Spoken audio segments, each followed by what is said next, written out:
Welcome one and all to today's video. We have a slightly different perspective.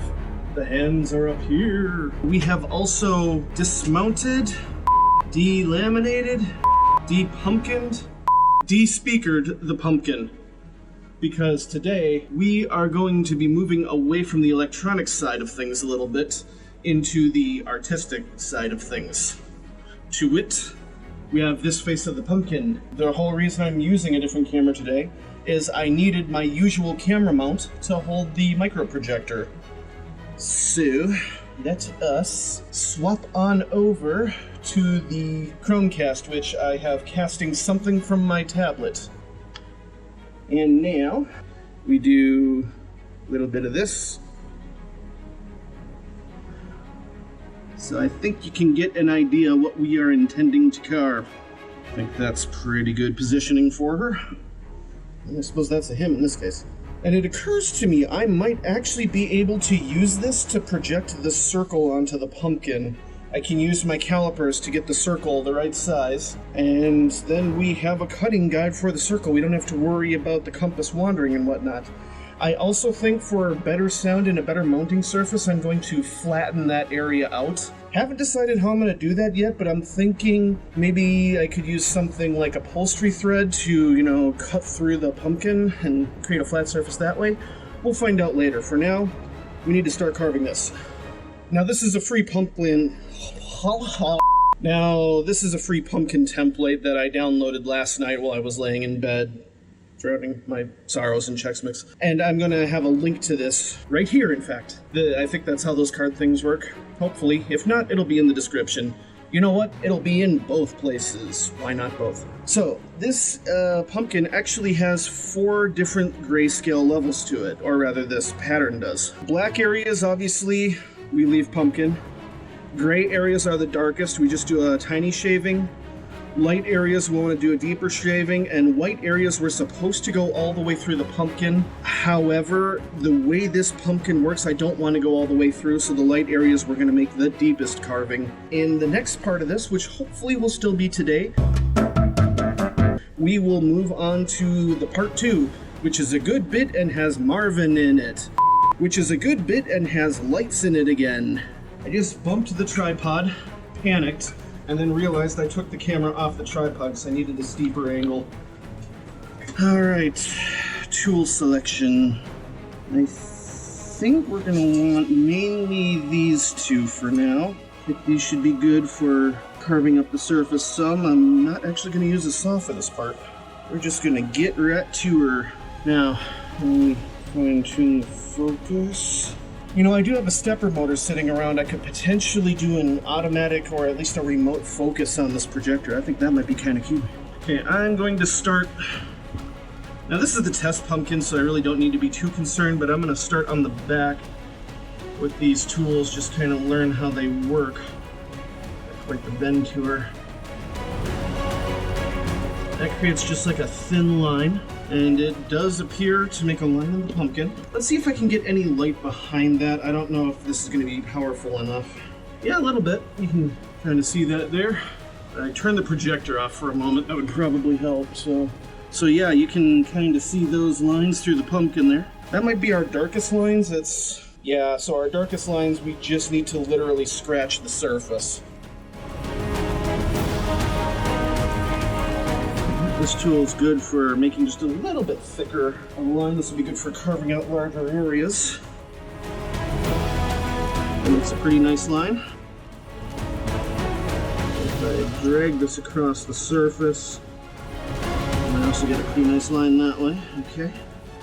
Perhaps if I use the edge of it, that just kind of digs in. Alright, we effectively want to use 3 depths here. So for the surface carving, we're maybe going to get in that far. Then for our darker details, maybe we'll go that far. Our lighter details, maybe that far.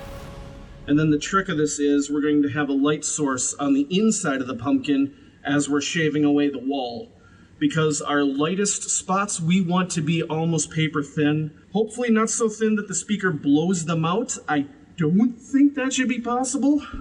I have no freaking clue. I don't mean this to be some sort of a joke about a ghost or anything. Heath Ledger is my favorite live-action Joker. My favorite Joker altogether is definitely Mark Hamill in the animated series. Get a good positioning. I think that should work for us. Okay, let's start with the darkest areas. We just want to do a very light surface gouge on those. Boy, this pumpkin really wants to move on me. Maybe if I lay down a towel under it, that'll help buffer the movement. I'll be right back.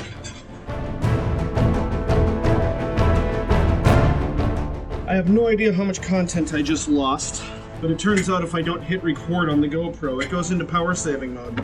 I think we missed this, so I did a little bit of carving. We'll go to my homepage, which has a nice black background to it. Then I can use the flashlight on my phone to show that these marks are starting to show through. That's really cool. So even at this wall thickness, we can actually see how that's doing. As I was saying, this might work better for starting the paths. So let's give it a try. So we'll carve that like so. Then we'll come back through with this tool.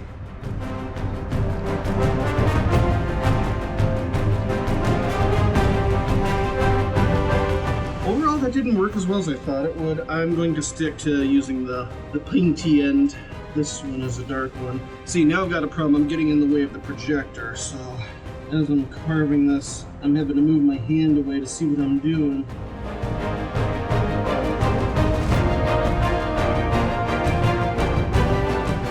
That looks pretty good. Okay, so this is a hot one, this is a medium one, this is a low one. All right.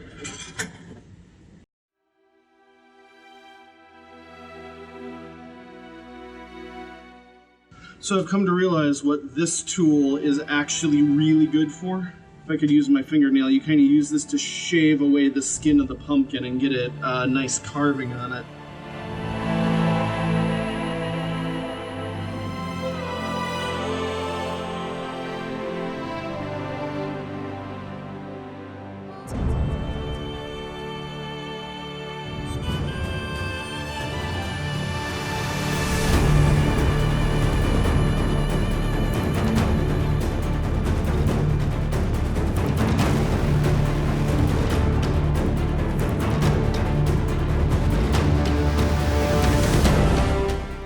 Okay, other than the face, I think that's all of it. Let's give a glow test. It's looking pretty decent, I'd say. Okay, let's move on to the face. I have a lot of skin to remove for the face. I think that's where this thing's gonna come in handy. I am gonna take a short break here because my hand is starting to cramp up. But I'd say we've made a good start.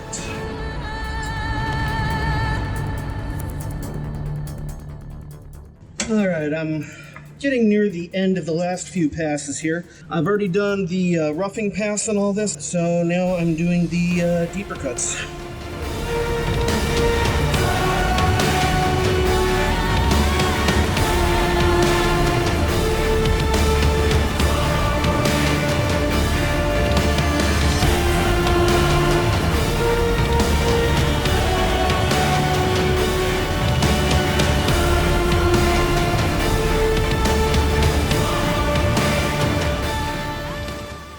I think that about does it. Off camera yesterday, I programmed together some NeoPixels to give me a decent flickering effect here, so it looks like a candle. And now I will shut off the projector.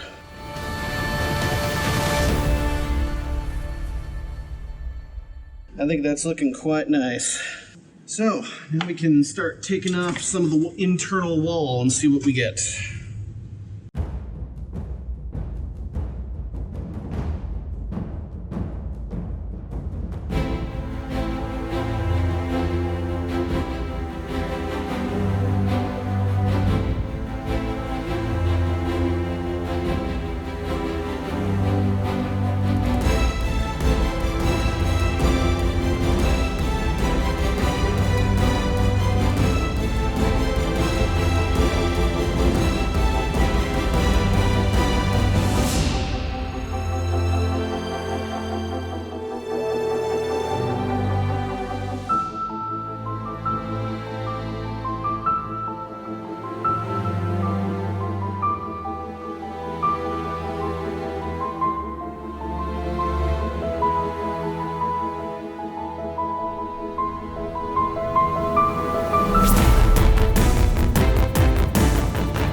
Yeah, at this point I'd say the green color is actually shining through fairly decently, especially if I really get it up here. So that's more or less what I'm seeing. I think that's pretty good. I think that's about as thin as we want to take it. So our next step is going to be, we want to mount a bunch of NeoPixel LEDs in here, and the whole idea is to try and get some color out of this. So the idea is we're going to mount these LEDs to this piece of felt. And it looks like it will fit this way. Now originally I had intended to use that plastic mesh that you use for yarn projects. The problem is the craft store I go to no longer sells it. But they had this stiffened felt, which works pretty well. It's a very porous surface, so this will glue well. I did test some hot glue on the pumpkin, on the lid here, and it will hold it, but not very strong. However, this will not be very heavy. So the next thing we want to do is basically do our template on here. And in order to do that, we're going to use the projector again, but this time we're projecting a picture of our pumpkin with a ruler next to it so I can get the sizing just right. And that'll be coming up next.